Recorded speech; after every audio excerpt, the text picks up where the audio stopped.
Okay, welcome back to the Investigative Journal on this September 10th, 2015 day on our calendar. I'm your host, Greg Anthony, and you're listening to FirstAmendmentRadio.com. My guest again today on this show is Bert Krantz of the Alamo Ministry.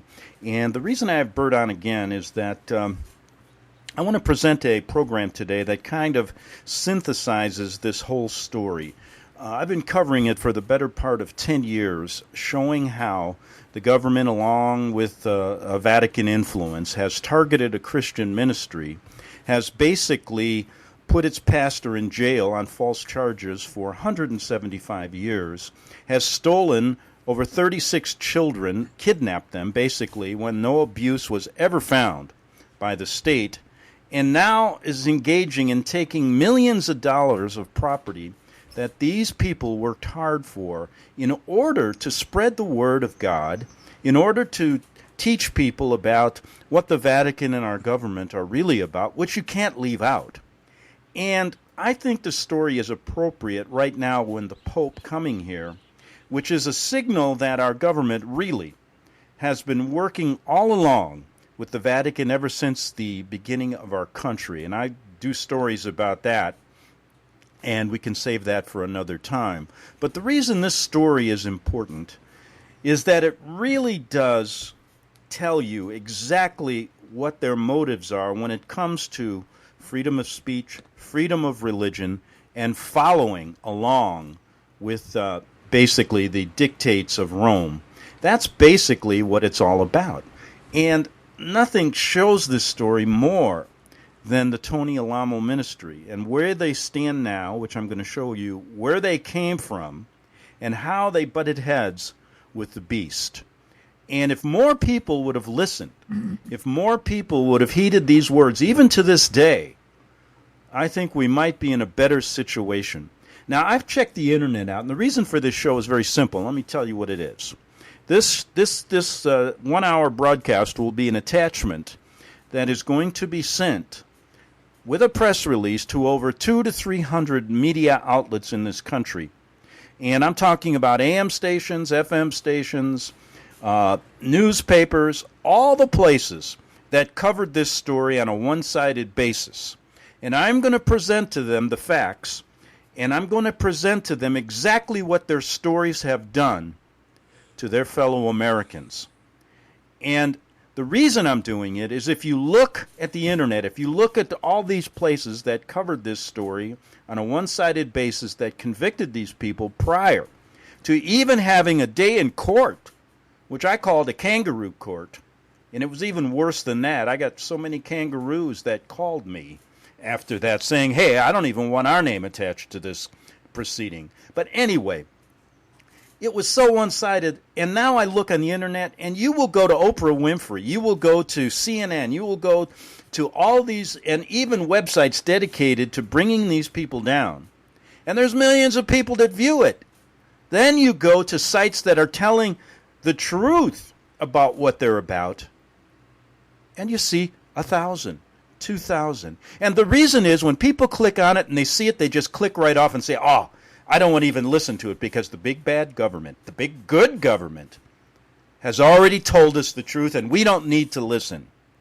And so I brought Bert Krantz on for one reason, and that is to explain exactly what happened and to tell us where they came from. He's been with them for 40 years.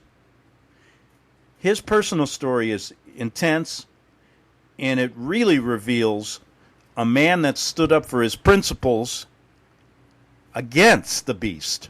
Now, I've done so many shows, but I focused on what was going on with this targeting. I've had investigators on that worked for the government, that infiltrated this ministry, that told me that they were told to bring these people down. In fact, one even told me if we can't, if they don't do anything wrong, plant something there. And if we have to, kill Alamo. But did they get the chance to testify on Tony Alamo's behalf as he sits in jail on charges that are so bogus that I can't believe it? But Americans believe that we have a system of justice. This was not justice. This was railroading a minister into jail. It was kidnapping children. And thirdly, it was stealing their property, which they're doing right now. Now, Bert has presented me a 6-minute clip. Now, I'm going to attach this because there's a video along with it. But I think the audio on this 6 minutes will explain what the Alamo ministry is all about. What have they been doing? And you will see the Vatican cannot have an organization like this because it was doing too much good. Let me play this 6-minute video to give you an idea of what these people are all about. And then, patiently, Bert Krantz is waiting, and we'll continue on with this story. And so let me play this right now for you. The central purpose and mission of the Tony Alamo Christian Ministries is the Great Commission, to bring the gospel to the whole world, as Christ commanded, to feed the hungry, to visit the sick and imprisoned, and to offer help and hope to a lost and dying world. Our doctrine has always been and still is the Old and New Testament of the King James Version of the Bible, with no private interpretations. God's Word means what it says. From its early years in the 1960s in Hollywood, Pastors Tony and Susan Alamo formed the church and patterned it after the first Christian churches in the book of Acts. As it did then, our ministry still operates as a cooperative, interdependent body of believers, working together and supporting each other in our newfound salvation. All resources brought into the ministry are used to provide for the needs of the members, and everything above is used to spread the gospel throughout the world. As the ministry quickly grew, we labored in fields, hoeing cotton and working in vineyards and orchards to provide food, housing, clothing, transportation, and eventually TV broadcasts which featured our zealous choir and orchestra, comprised of former hippies, drug addicts, and people from all walks of life, converted to Christianity and completely rehabilitated through our ministry. These programs also featured testimonies of new converts, won to the Lord by Pastors Tony and Susan Alamo, and a message of salvation through the blood of Jesus Christ by Susan Alamo. Our ministry is now worldwide, reaching across the United States and into many nations through radio, books, and Bibles, and the distribution of powerful gospel literature, either purchased or printed at our own facilities, staffed by our own skilled volunteer printers who are in turn supported by the ministry. We also distribute audio messages duplicated at our own facilities. Many other needs, including finances, food, water wells and fresh water tanks, clothing, vehicles, and housing, to name a few, are regularly provided to ministries and individuals overseas. All materials we ship throughout the United States or overseas is free, including postage and handling. Our worldwide outreach serves thousands of pastors and evangelists, and they express their thanks in the many letters and emails we receive daily.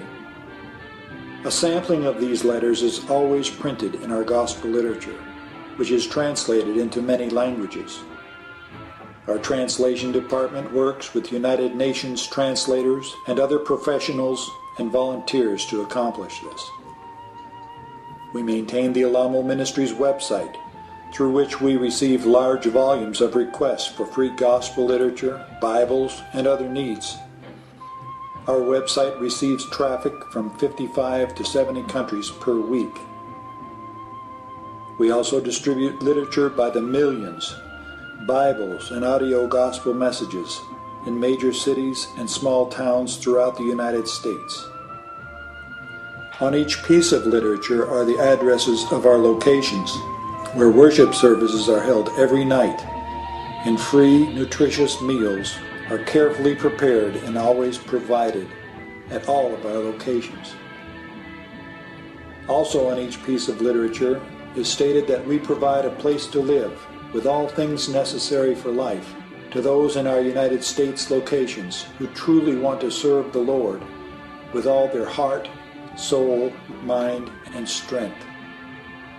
We list our telephone line, answered 7 days a week, around the clock by ministry members, ready to answer questions, to pray with people, and to take their requests for literature, Bibles, and other assistance.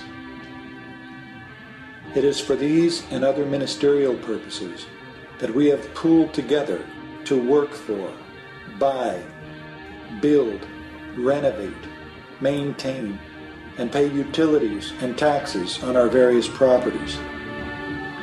These are our homes, our apartments, our places of worship, our cafeterias, our schools, our gyms, and warehouses, to care for our families and to carry out our missionary work.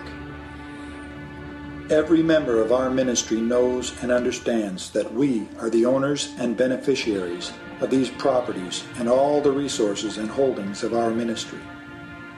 We prepare the meals. We eat in our cafeterias. We worship at our gathering places, whether they be church structures, dining rooms, or in our homes. We work together so that we can reach out more effectively, visiting hospitals and nursing homes, providing food and other needs and supplies for needy families, delivering food by the truckload to missions, food kitchens, and disaster sites. We are Christian, law-abiding individuals who of our own free will have joined together as a church, a corporate body of believers, to do all we can for the Lord by working together to reach out to every soul we possibly can and share the truth of the gospel of Jesus Christ. Okay, that pretty well sums it up. Now, Bert Krantz is with us, and Bert, thanks for waiting, but I wanted to play that. You put that together quite well, and there's a video that goes along with it, which I will attach on this press release to see if we can get some of these mainstream organizations, newspapers, radio stations, TV stations, to really look at who you guys are and what they did to you by their false reporting. Please tell me, Bert, your thoughts about what I've just said, where you guys came from, how you've been labeled. I mean, to me, if somebody reads what they read in the Fuck Arkansas newspapers or CNN or Oprah Winfrey, I don't think I heard one thing about this. Explain to me why they did this to you guys. Well, that's a big question. That's the big one. Why did they do that?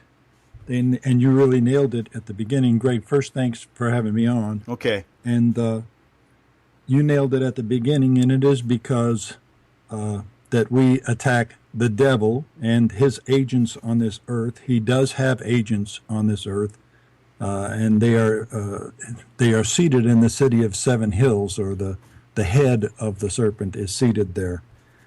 And that really goes to the core of it. Now, that's way over a lot of people's heads because they're so out of the limelight. It's all done so much in the background, and the political leaders take the hit for all the dirty deeds that happen. And the governments, they take all the hits, but they're just doing the bidding of the Vatican.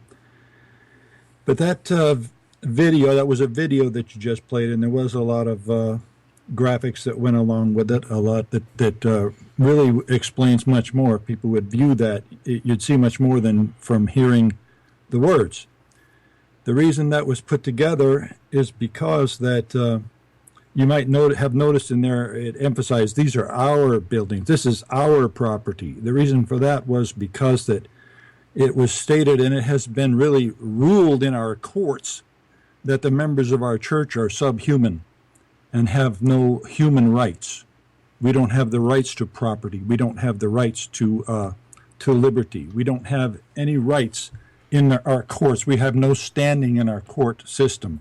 And so we put that together to show that when I say we don't have any rights, it's because it's stated that the Tony Alamo Christian Ministries is like personally Tony Alamo, and that's all there is to it. Anyone that believes his doctrine or adheres to his teachings, which is the King James Version of the Bible, is, as I said, subhuman and deserves no human rights. It's very, very bigoted and prejudicial stance that the courts have taken.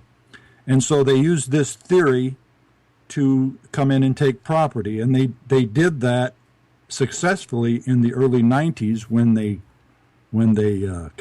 falsely convicted Tony Alamo of a tax charge.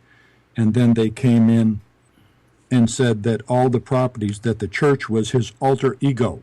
So I was ruled by the courts in the early 90s to be Tony's alter ego, and my house was his, as if he lived in it, and as if, he controlled it. And this is the theory they use, that Tony has so much control over his church that the people in it are not worthy of having any civil rights.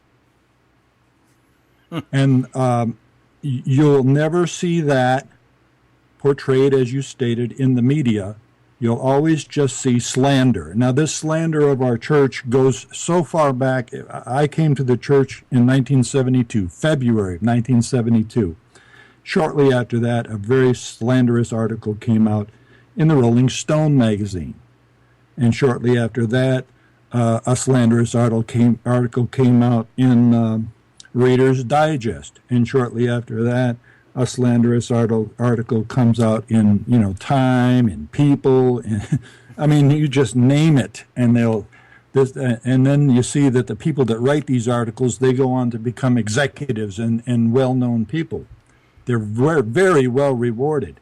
Now, of course, the lady that owned Reader's Digest, she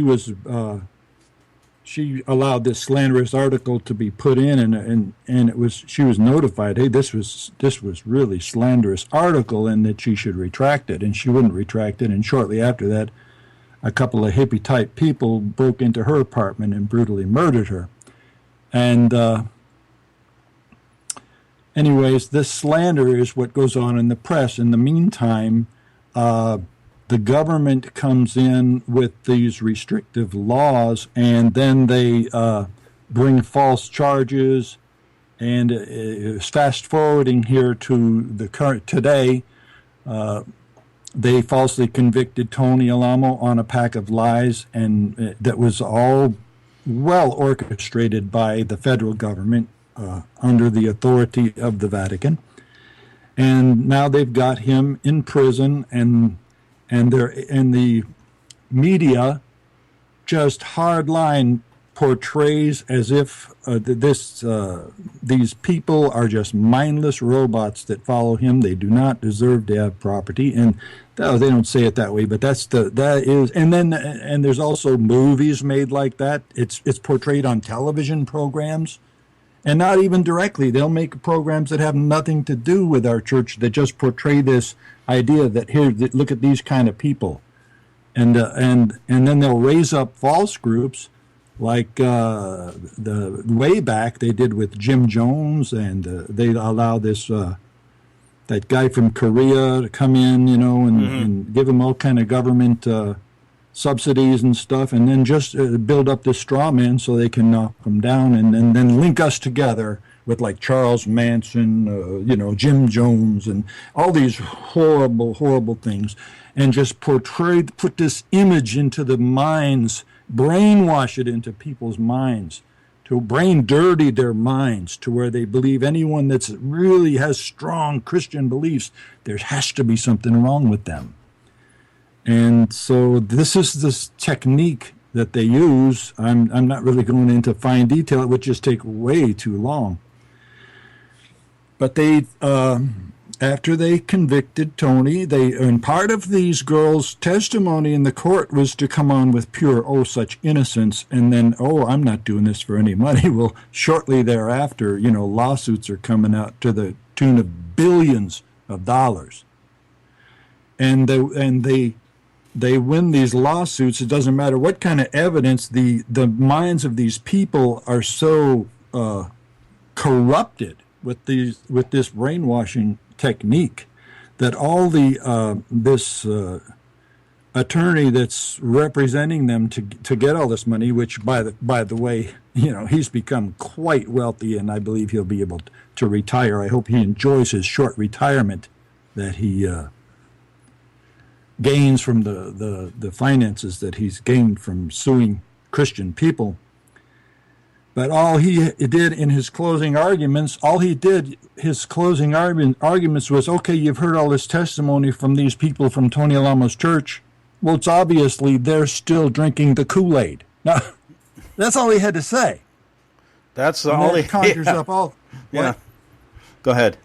It conjures up all the images, and puts it into the jury's mind. This cult, this dangerous, and they'll say that the police that raid the church, they go into seminars where they're taught that we are armed and dangerous, and Tony Alamo is one of the most dangerous criminals. And when he was arrested, there has never been any kind of weapons allowed in our church, not even a knife, let alone firearms. And, all the raids that they've had down through the years, have you ever read in any article, heard on any broadcast that they found any weapons in our church? No, you have not. You never will, because it has never happened. Of course, they and I got that verified from some of the FBI agents I talked to that, you see, they hire these guys to work as couple undercover agents, and one or two of them basically said to, I talked to, and they said, listen, we couldn't do this any longer. But what happens at that point, the FBI just says, oh, we don't even know who these people are. So they basically told me the truth. There were no weapons. Tony hadn't done anything. You guys were running a Christian ministry to help people. And unfortunately, none of these people could even testify. That's what the real kicker in the trial, right? No, that you're absolutely right. No one was allowed to testify. Anything that did come in, of course, they had the church really up against the wall, and that they were taking away everybody's children. So anyone that had children, headed for the hills. Mm-hmm. They didn't want their children taken. So any of those people, which really most of the congregation got away with their children, and very few of them would want to expose themselves to the government and come back in and testify and put all their children at risk. And a couple of them did, and the first question that they were asked on their stand was, where are your children? Mm-hmm. And when they won't tell them, then they jail them. Immediately disqualify them as witnesses. Yeah, exactly. I mean, it's an incredible story. And I hope we're got about a minute to the break, and we'll come back, and I want to get into some of the a couple things regarding how they took the children they did take into custody, and also these flimsy charges on Tony. You would think over 40 years and they could do better than that. And what I mean by that is if there was abuse, it should have been clearer than what the government presented. And you know what? It to me was just a frame job from the beginning. And oh boy, I have a few things to say in the next half hour about our newspapers, because that was my original choice as a profession, and I can understand. I can see now why why the newspapers are so corrupted, because you never got two sides of your story, never. And we're going to come back with Bert Krantz in 3 minutes on the Investigative Journal. You're listening to FirstAmendmentRadio.com worldwide. Freedom is never free. We need your support today at FirstAmendmentRadio.com.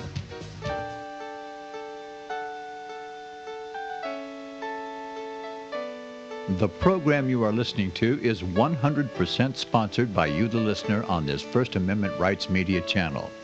You will notice that there are few commercials on this radio network. There's a good reason for that. Corporate advertising dollars come with strings that limit program content.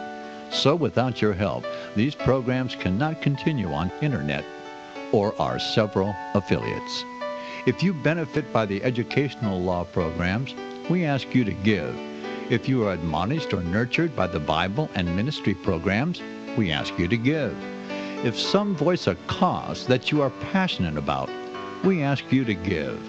If you believe in any of these, we ask you to support them as you would a missionary on a continual basis, as if giving a tithe for missionary radio. These programs are not commercially viable and must be supported by those faithful to the cause of truth. Look for the button to sponsor your favorite programs at our listen and schedule pages on the internet. Then, when you subscribe, we will send you the last quarterly MP3 CD of that program immediately, and continue to do so with each new quarter. We will also give you unlimited archive access to all of our programs. We're asking you to give much less than a tithe, so that you may also send support directly to a particular program host, cause, and anywhere else the Spirit may lead you. Do all to the glory of our God and Creator, for His holy nation, the only kingdom that will last forever. Thank you for listening.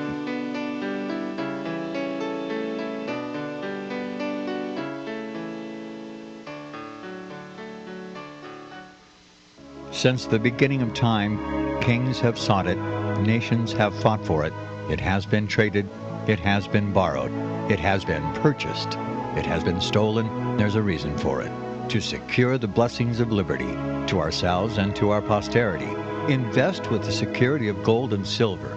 Call Discount Gold and Silver Trading at 1-800-375-4188 or visit discountgoldandsilvertrading.net. Listen to Financial Survival with your host Melody Cedarstrom right here on FirstAmendmentRadio.com at 4 p.m. Eastern or 1 p.m. Pacific Time. Visit discountgoldandsilvertrading.net or call Discount Gold and Silver Trading at 1-800-375-4188. Toll free 1-800-375-4188. Okay, we're back on the Investigative Journal, and I'm your host, Greg Anthony. My guest is Bert Krantz, a longtime member of the Alamo Ministry. And Bert is recounting exactly how they've been targeted by what I call the Vatican-led New World Order, where the ministry came from, what it's really all about, and where it's going right now. Bert, I guess, what I'd like to go back a little bit and tell us, we've talked about the targeting back in the 70s, the 80s, the 90s on the IRS charge. But lead us up in the year or two before this final raid in 2008 when they came in with guns a-blazing, wanting to put an end to stop to this criticism of the Vatican, stop to this Bible literature going out, a stop to people actually living for the Lord without having to go to the Pope. Tell us what was going on maybe in those couple years and the year before this raid and how it led up to this. Well, as far as the targeting in those recent years, what the plan they used, from my view, is that the IRS very actively sought out everybody they could that had ever left the church and had or had been put out and I know that I know specifically in the past that they've gone to people that they might have had charges against, and then pressured them that way, or particularly with the Colbeck girl, they knew that they had something on her father, and so they used that to intimidate her, and then of course they offered bribes and gifts and any kind of persuasion, and I'm sure their methods of persuasion are far beyond my capacity to even imagine what they do, and I have a pretty good imagination. I do know about a lot of the techniques they use in order to intimidate people because I have seen them in action. Your ministry had an open door policy, so if somebody comes in off the street, it's not going to always be a rosy picture. What I'm getting at is you're dealing with a lot of different people who are at a crossroads maybe in their life, and then you're dealing with infiltrators. Infiltrators, exactly. As well, but your doors were always open. So it's not an easy task. Go ahead. Well, that goes to turning the other cheek, which is a commandment, and that is, you do get this kind of infiltration, and you get it's like casting a net into the sea. You get all kinds of fish. Some are eels, turtles, crabs, and different things that are really unclean, and you just toss them out and keep the good ones. Now, we don't decide who gets kept and who gets tossed out, but God does that. And so we open the door. The door is open. We don't make those kind of decisions. And the Lord eventually, if a person is a rotten, has a like the Bible even says that their heart is not right. They don't have the right kind of heart, and so that becomes manifest after a while when you enter into an organization like ours, a Christian ministry, where there are strict rules and there are strict guidelines and procedures that, and you have to read the Bible, you have to pray, you have to go to attend services, you have to do partake in these Christian activities, and not just those, but the distribution of literature, witnessing and testifying, all these different things, helping the needy and the poor. And this really wears on a person that's not a Christian. It just eventually becomes manifest, and they don't want to be around. So that does happen, but as far as the targeting, see, the Bible says that these people that fall away are there is a corruptness about them, and they do. Many of them take on the spirit of Judas Iscariot, and many of them they want to justify their life, and so in order to justify the fact that they've turned their back on the calling that Christ had in their life, will want to justify it by proving that is wrong. You understand? Mm-hmm. And so there are many people, and it's amazing to me that there's people that have left our church like 30, 40 years ago, that their life is consumed in proving that our church isn't of the Lord. And they write books about it. They, there's just so many things, and I wonder, well, why don't they just get their own life? They obviously decided that this wasn't for them. Why don't they just get a life? That's like, so these people, when they take on this spirit of Judas Iscariot, well, that's a very destructive force, and they're easily coerced and easily manipulated, as Judas was, by the authorities. Judas was very much manipulated by the authorities of his day. This is a very good example of what's happening right now. Okay, so they influenced the crowd to decide that Jesus, well, we ought to just nail him to a cross and hang him up and kill him. And it was deemed fitting by the Democratic majority at the time, and that's what happened. Now today, you have those, I mentioned the articles in the media. Now, while Tony's trial was going on, and while the trials were going on to take my children away, I saw many, many false articles come out in the media. And this Andy Davis, the reporter for the Little Rock paper, I talked to him off the record one day, and he had, a article had just come out by this girl that had been in the church and went out and told these wild stories. Well, I mean, if he'd have interviewed anybody that had anything to do with her that was in the church, he would have heard a bit of a different story, a lot of a different story about this girl. And but they just went with all these stories that she had to say, and a very slanderous article. So I'm talking to Andy Davis off the record, and I said, look, you need to really look into the sources that you're putting into the paper. You got to understand, you're destroying people's lives here. And Andy, I think, might have had a bit more of integrity than this other one, Lynn LaRoche. She just printed everything, and she got awards, great awards for the greatness of her.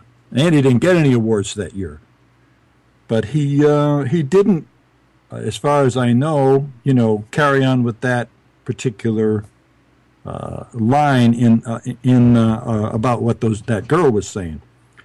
But they do. They carry on with these slanderous things, just like they did with the Jews in Nazi Germany, and they paint this picture that, all these people, all this whole, and then they bring these lawsuits to the tune of these large sums of money. and then they come in to steal the property. And the theory, as I said, that they take to steal the property is these people can't own property.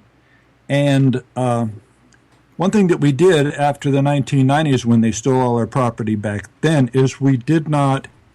I believe we were unincorporated as a church, as an organization in Arkansas, and so they figured, well, they're not an incorporated organization, and so therefore they can own property. Well, it just so happens that an unincorporated organization can own property in Arkansas.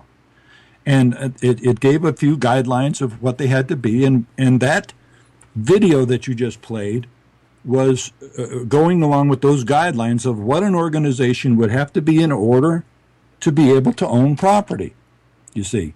And so we presented that to the judge to explain to him concisely and briefly that our organization did fit within the criteria of an unincorporated organization in the state of Arkansas that is capable of owning property corporately or cooperatively. You know, and we're going to do a couple more shows. There's so much to talk about, so I'm not going to rush anything here. I don't want to lose sight of what the show's all about, and that it's going to go to all these different news organizations to see if they want to really see what they've done over the years by their slanted coverage, and secondly, if they would please allow me to come on and speak, because I started out as a mainstream journalist, and I know what this organization, what our mainstream is like now. That's why I don't work it in anymore. But let me say this. What your story did, now I also have a law degree. So when I deal with these people, I deal with them on the same footing that they're. In fact, that's how they deal in the mainstream. Oh, what kind of education does this man have? Mm-hmm. Well, anyway, so I will tell them, yes, I have a JD degree. And what your story did to me was I researched freedom of religion and liberty in this country. Really, what does it mean, and what is proper? How does property play into that? And I could tell you that in our country, folks, every individual has the right under our Constitution to form their own religious organization. I mean, one person, if you so choose. And under that religious organization that you form as of your religious beliefs, and I don't care what they are, you have the right to own property and put it under that religious organization that you form. And if you want to do it as a church on your own, you have that right under the Constitution.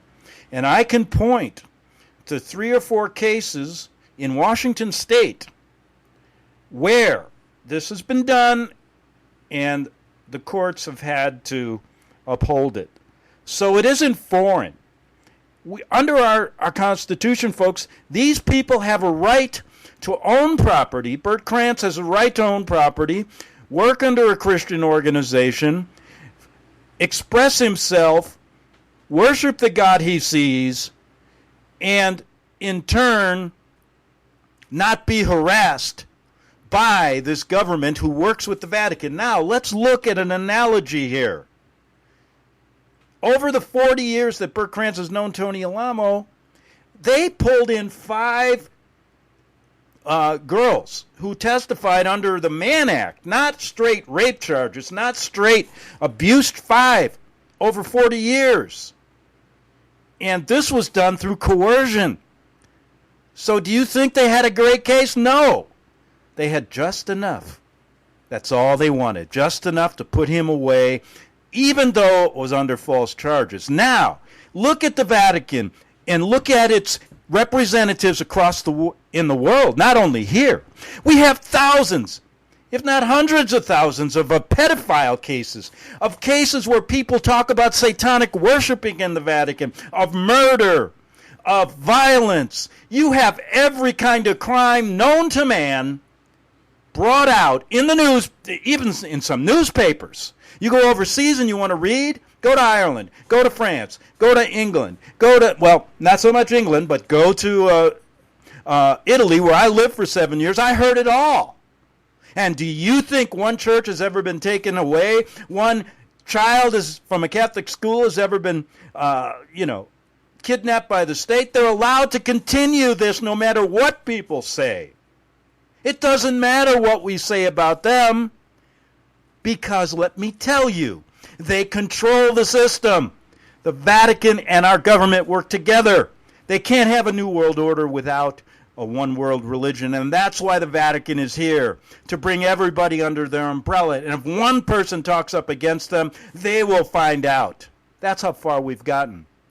Bert, I had to get a little bit upset there. It's amazing, Greg, that Go ahead. the points you're bringing out perfectly describe what's going on.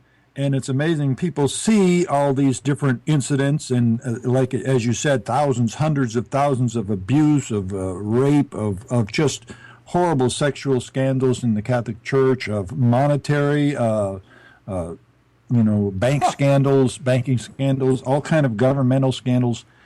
And they see them get away with it. And then they allow them to continue to grow. And they act as if one person speaks up against the Alamo ministry, which is going to happen. I mean, you guys have open door policies. What do you think is going to happen? Everybody's just going to go, oh, this is a great No. But once they hear one word, then it's a cult. But you can hear 1,000,000 words against the Vatican, and guess what? Oh, they're being persecuted. Oh, give me a break. Don't people get it? I'm sorry I'm getting so upset, Bert, but I want this show to go out to me. I want you to help me send this out because people need to hear it. They have to understand that if your rights have been taken away, we have none here anymore unless you work with the beast. Go ahead. We have about 10 minutes. Go ahead. Well, that's the big thing that people don't understand, that when my rights are taken, theirs are taken. Theirs are gone. My religious rights have been stolen. And they're totally gone. And people watch this. They see it on television. They read it in these articles. They don't see it because it's between the lines. All they see is this slander that's coming out against these people. And that's how they got Tony imprisoned. They built that case on slander and, sensationalism. As you said, they didn't bring real charges. They brought these rhetorical charges against him. And they didn't require any physical evidence. All they had to do was come in and say these lies and shed a few tears on the witness stand and say, oh, I'm not doing this for money, and then get a $500 million judgment. Well, this doesn't make any sense. And people do see these atrocities by the Vatican. It's been rubbed in the faces of people, and yet the media just whitewashes over it and makes it look like it's just a few here and there. And then the governments don't prosecute it, and people don't put that together that the Vatican has to be in control in order for that to happen. Look, I've had witnesses I've had people on my show talk about a case, and I don't want to get into the huge case of the mission schools run by the Jesuits in both America and Canada, and where they basically set up a slaughterhouse to get rid of these kids. There's a case where a person came forward, eyewitness to a murder in a church, a priest putting a baby under an altar. Now, there's no statute of limitations on this, but do you think they ever would investigate it? No. It was covered up. And you can go talk to the Tamaki law firm up in Washington State. And Ken Bearchief, who's been on my show, the investigator, let him tell you about the Vatican atrocities. And you know what? We're going to worship the leader of this organization coming here? Right. What is wrong with you people? Okay, go ahead, Bert. Well, they're going to call him the greatest religious leader that's ever lived, and here he was involved with these atrocities down in Argentina when he was down there with the dirty war down there, and it's that's been the history of the Vatican. You remember 2 popes ago, John Paul II said, "Look, we've got all the religions have all come together. We are one body, and the only thing we have to do is worry about these little satellite groups that aren't going along with the program." And we are one of those. We are one of those ones that was marked for extinction a long time ago. We were marked for extermination quite a while ago. And a lot of the laws People might think that I'm exalting myself to think this, but a lot of the laws that have been going into the books down through the years have been in order to just exterminate groups just like ours, because we're the ones that are really making the resistance against the control of the beast. And no one else is fighting against the beast. You mentioned Alex Jones and all these different people that come out and they're whacking at branches. When you whack at the branch of a tree, all you're doing is strengthening that tree. Well, that in his case, I know I used to be on that radio station, and when I started covering the Vatican, he's the first one that called me crazy, saying they're just, they're not what they used to be, stuff like that. But now he's coming out stating that this Pope is evil, and the reason he's doing it is he's been given marching orders to separate. See, what they're doing is separating. They're creating this kind of illusion that there's this Illuminati infiltration into this great organization. This has never been a great organization. It has been polluted from the beginning. When they started this thing way back with Constantine and all that garbage that went on all the way through history, and each pope is just a reflection of the past. Now, exactly. The reason he's out there saying this now, and I'm going to cover this on my show in a couple weeks. In fact, have another person on that I believe works for them as well, and come on and talk about it because I want to see what they're doing. The reason is they want to get out into the lead of this. They want to create their story, which is a false one, just like Ron Howard and Tom Hanks did in the movie Angels and Demons, which came out a few years ago, which was this whole glowing picture that the Illuminati has taken over the Vatican, but the good Vatican is fighting against it. No. The Vatican is the Illuminati. Go ahead, Bert. It's a whole strategy that strengthens their position. No matter what it looks like, they'll come in and maybe say bad things about this or that part of the organization, or like you say, act as if it's bad coming in and trying to infiltrate into this good organization. However they present it, it's a strategy to strengthen their position.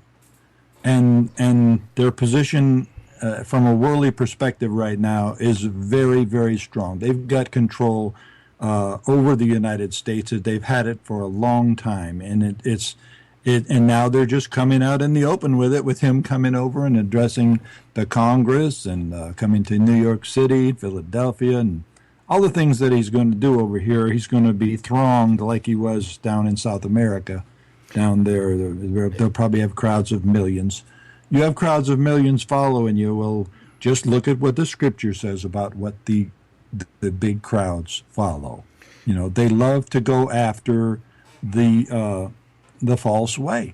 The Bible says, broad is the way that leads to destruction, and straight and narrow is the gate, and those little satellite groups, very, very few people are going to enter in at the straight gate because of the very thing we're talking about, because it brings persecution, it brings hatred, and they say that Christians are haters.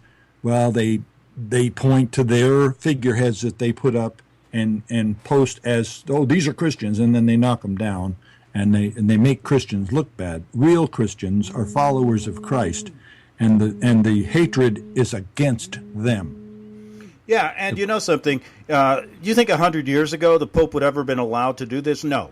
And do you think? Way. Well, they got their foot in the door through our founding fathers in the beginning. And they've grown stronger and stronger ever since, to the point we're at now. And I'll leave it at that because I cover other shows on that. But listen, people out there, who's ever listening to this show, please send this around to the media, to anybody. Please help me do this, because we don't have a lot of corporate sponsorship. We don't have a lot of outlets that present this kind of truth. The last semblance of it, because you're going to see, according to Agenda 21, which is a Vatican paper as well, by 2030, their plan is to eradicate this. This country will not be. That's their plan if it goes the way they want it to go. You will not have a free United States of America as you know it. They'll make it seem like it is. They'll give you some glowing terms, but it's not gonna be the way that it should be. Go ahead, Bert. We got about a minute, so why don't you close it up for me here? Well, I do want to thank you for having me on, and this is a wonderful thing that you're doing. There's, The Lord said that when I was hungry, you fed me, and when I was thirsty, you gave me to drink, and I was sick and I was in prison, and you came and visited, you helped me. There are so few people, Greg, on this earth that are willing to help Christians. That, I mean, you're like my hero, I got to tell you. I mean, people in this world got to realize the position that you're putting yourself in. You're really putting your neck, out on the block, and it's like your life is on the line to even present this, because it's such a distasteful, such an unpopular position. And but when I know your position exactly, because if you know the truth about something, how can you even live with yourself, without presenting it? You're going to, and so many people know the same thing and will not step forward. Oh, they won't. Yeah, and it's it's an easy decision for me because it's the right one, and I had to take it. I said the reason I'm a journalist is I want to find out what's going on. I want the truth to be known, and I want people to hear it, and so it's natural for me. I just look. You guys have paid the ultimate price, and I'll do my best to get this story out. Please help me do that. Whoever you are listening, and continue. Bert will be with me. We're all done with time. Bert will be on again. Thanks for listening, and come back again to the Investigative Journal.